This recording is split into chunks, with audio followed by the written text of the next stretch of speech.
Opioid misuse is defined as the use of illicit drugs, such as heroin, or the use of prescription pain relievers other than prescribed. The increase in opioid misuse in the United States has been caused by the rise in prescription opioid availability, misuse, and the associated human and social costs.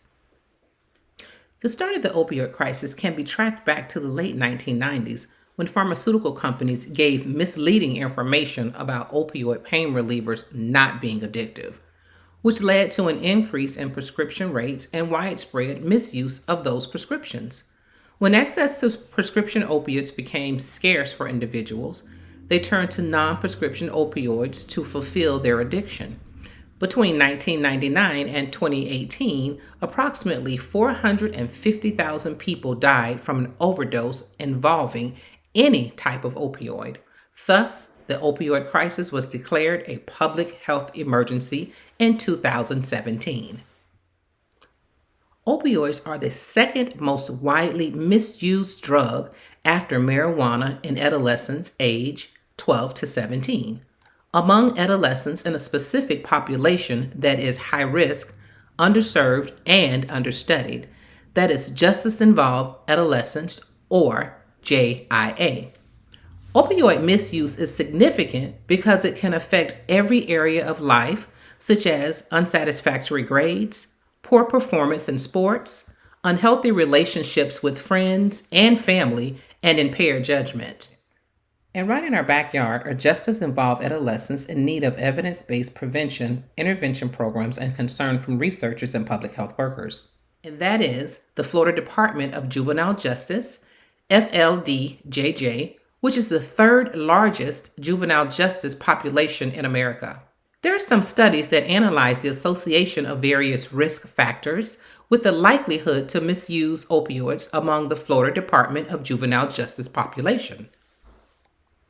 The sample of those studies include 79,960 youth who entered the Florida Department of Juvenile Justice from 2004 to 2015, completed the full Positive Achievement Change Tool, PACT assessment, reached the age of 18 by 2015, and had data on the current substance use question.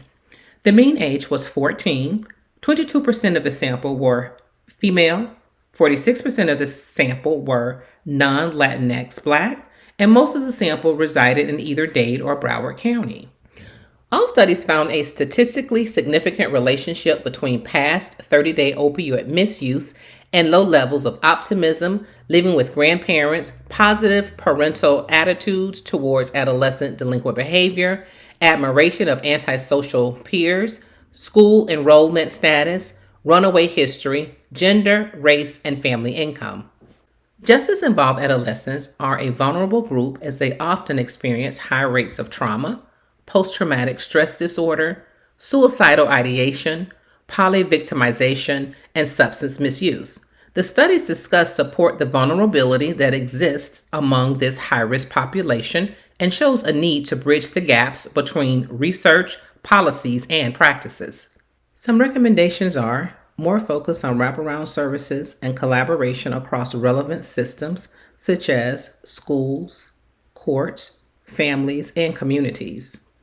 Research dedicated to drug courts to improve risk assessments and evaluations in order to achieve better outcomes, and more grant funding aimed to increase research that would provide further support to promising adolescent treatment approaches such as multisystemic therapy, multidimensional family therapy, and functional family therapy.